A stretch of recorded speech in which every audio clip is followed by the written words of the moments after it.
आप देख रहे हैं अभियान आज तक। इंदौर विधानसभा 1 से कांग्रेस प्रत्याशी संजय शुक्ला की ओर से उनके अधिवक्ता ने आज कलेक्टर कार्यालय में पहुंचकर चुनाव निर्वाचन आयोग में यहां पर भाजपा के प्रत्याशी कैलाश विजयवर्गीय का नामांकन फॉर्म निरस्त करने हेतु एक शिकायत दर्ज करवाई है। कांग्रेस के पक्षधार अधिवक्ता यहां पर सौरभ मिश्रा ने बताया कि विधानसभा 1 के भाजपा प्रत्याशी कैलाश विजयवर्गीय ने अपने नामांकन फॉर्म को भरते समय ऊपर बंगाल में दुष्कर्म का मामला दर्ज है, वहीं पर उनके ऊपर दुर्ग में भी एक अन्य मामला दर्ज होने की जानकारी है। चुनाव आयोग में फॉर्म भरते समय उन्होंने इसकी जानकारी नहीं दी है। यह मामला छुपाया गया है, जिसकी शिकायत आज अधिवक्ता सौरभ मिश्रा ने चुनाव निर्वाचन आयोग से की है।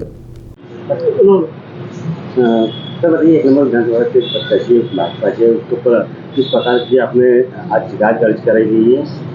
देखिए, आज जिला निर्वाचन कार्यालय में समीक्षा का दिन था। सभी फॉर्मों की समीक्षा होनी थी, हमें भी बुलाया था।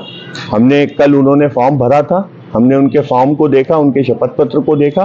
उसमें हमने ये पाया कि उन्होंने महत्वपूर्ण अपने ऊपर जो महत्वपूर्ण केस लगे हुए हैं, जो गंभीर धाराओं के केस लगे हुए हैं और जिसपे वो फरार घोषित है, ऐसे कई केसों को उन्होंने छुपाया है। और ये उनको भी भली भांति पर याद था कि मैं इन केसों को छुपा रहा हूं, तो उन्होंने आपराधिक जानकारी देने के साथ ही नीचे 2 लाइन लिखी उन्होंने कि चूंकि मैं महाराष्ट्रीय महासचिव भारतीय जनता पार्टी का, मैं देश में दौरे करता रहता हूं, चुनाव प्रचार करता रहता हूं, तो मेरे ऊपर अगर कहीं कोई और प्रकरण चल भी रहे हो या पेंडिंग भी हो तो उसकी मुझे जानकारी नहीं है।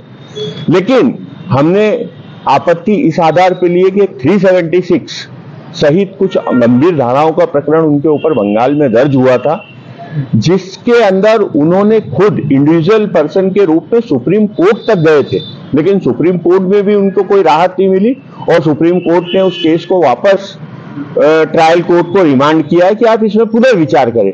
मतलब कि वो केस वर्तमान में आज भी पेंडिंग है। और एक दुर्ग का केस है जिसके अंदर वो एक ट्रायल मजिस्ट्रेट के यहाँ से फरार घोषित हुए। तो ऐसे कई महत्वपूर्ण केसों को उन्होंने छुपाया है। उस आधार पे हमने आपत्ति ली थी और लिखित में हमने आपत्ति फाइल की थी और उसके संबंधित हमने दस्तावेज भी दिए, हमने सुप्रीम कोर्ट की कॉपी भी दी, हमने दुर्ग के ट्रायल मजिस्ट्रेट की कॉपी भी दी उनको।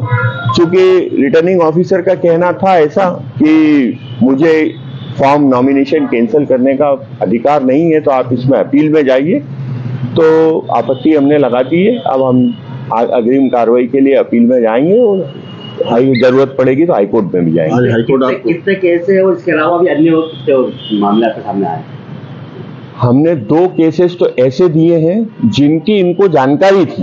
ये कह रहे हैं ना, इनने नीचे लिख दिया कि इसके अलावा भी मेरे ऊपर कुछ केसेस हो तो मुझे जानकारी नहीं। तो हमने 2 केसेस का ऐसा उल्लेख किया जिसमें एक फरार घोषित है। वो भाई कोई फरार घोषित होता है, उसके घर कई बार वारंट जाते हैं, सम्मन जाते हैं, उनको उद्घोषणा जारी करनी पड़ती है।